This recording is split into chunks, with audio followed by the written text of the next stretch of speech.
Okay, good afternoon, everybody. My name is David Zeldin. I'm the director of APAC for Luidia, the makers of eBeam.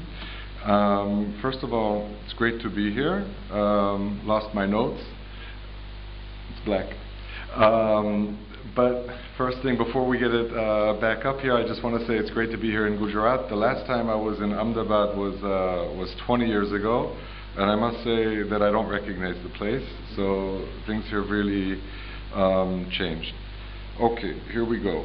So it's great to be here, and here we go.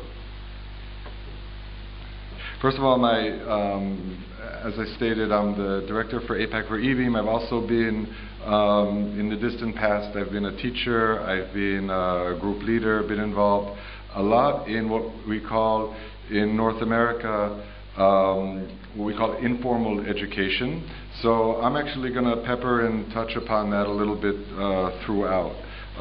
We'll touch a little bit on the technologies that eBeam is using, but the main focus is just going to be technology in education and how to use it and when to use it and why to use it.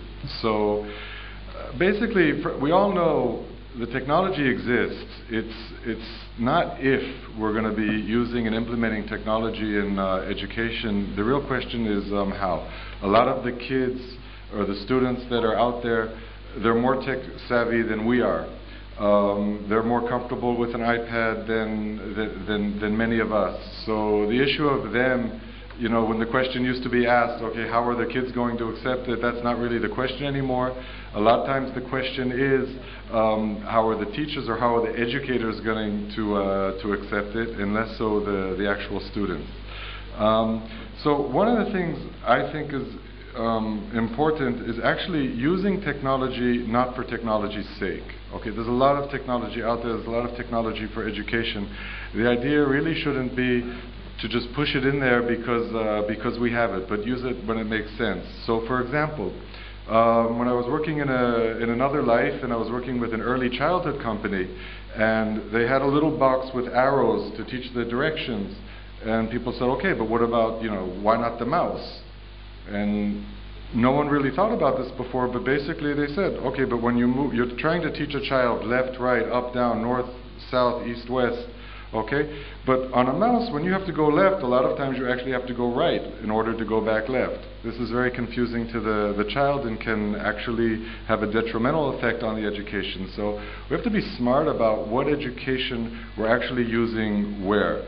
So there are already a lot of best teaching practices in place, and I'm not going to go over them, and a lot of practices and theories in place, but we should be using the technology to actually support these. So for example, using a video or using audio to stress a point or bring about a point that would take us a lot more time to read a book or to explain it, when in a 3-minute video I can actually get the point across. And I've always respected professors and teachers who knew how and when to use the media correctly. A lot of times people are thinking, oh, this is their way to get out of teaching or not to have to stand in front of the classroom. No. It actually can be so much more effective to use a lot of these technologies if we're doing them correctly. Obvious things like self-paced learning, computers and technology is great.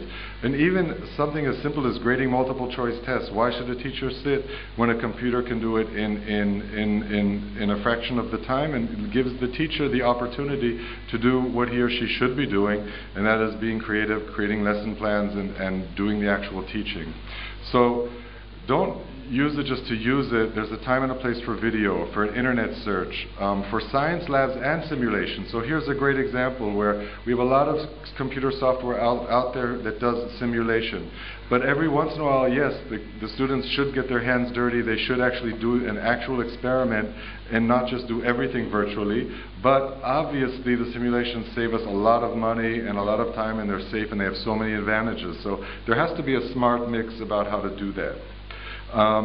So obviously it's an additional tool. Technology is out there, it's an additional tool. It's not really a replacement for everything, and the attitude should always be, okay, I've got this gadget, I've got this thing, how is the best way to be implementing it?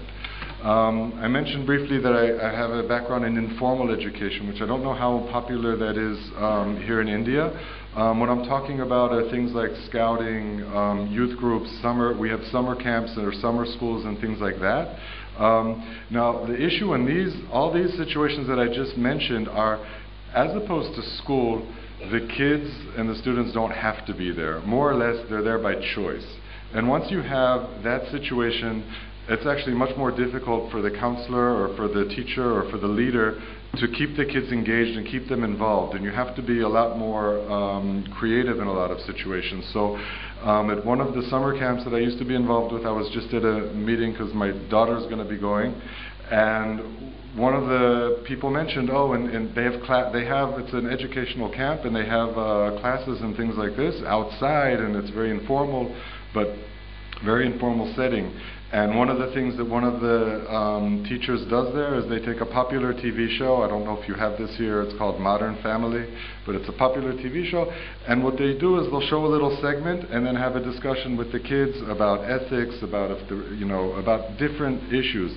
Now, this is teaching the kids how to express themselves, how to think, how to make a point, how to discuss, how to argue. So all of these things are very valuable, and a little bit of technology is used in a creative way to get that done. So it's very important, to be creative. Now, another thing, okay, social media, it's out there. The kids, are almost all on Facebook, okay? So I know that in some countries or in some places, they do a separation. The school has nothing to do with it. What happens on Facebook stays on Facebook. And like any other technology or any other thing, it could be used for bad things or in a negative way, and it can be used for some of the most amazing positive things. And I can give many examples, which I won't do to my 5-minute time limit. So one of the things, though, in Facebook, it can be used for teasing, bullying, wasting time, playing tricks, okay? Or on the flip side, it can be incorporated in the classroom. It can be used you have a class discussion and tell the kids to continue the discussion on a Facebook forum and talk to each other. That's a positive way to take technology that the kids are already using and they like and they've embraced, and allowing them to use it for education. So a couple last points is using technology to deviate from a lesson plan. Okay, it might sound funny, but in the case, for example, of our product eBeam, which, by the way, also welcome to our booth for further discussions in general or on the product. eBeam is an interactive whiteboard, and kids often bring up, in class, unrelated or slightly related topics to something, okay? In this particular case, you're able to bring up things from the internet or other contents and just show it and move the topic to something that was somewhat related to what was being discussed, but because another child brought it up, the kids are more engaged and they become involved in it. So technologies can be used for all of these better teaching practices. We should be using them to build on the already established. We're not reinventing the wheel.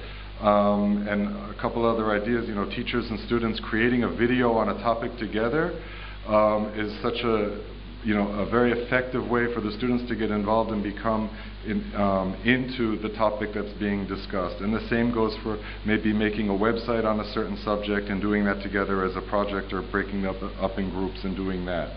So basically the message is, we have a lot of technology out there. It shouldn't just be thrown in and forced upon anybody. It should be used smartly and in an intelligent way to really build up on the practices that we already know. We already know what works. We should use the technology to help us do that. So again, any questions or further discussion afterwards, the eBeam booth, and thank you very much. Thank you.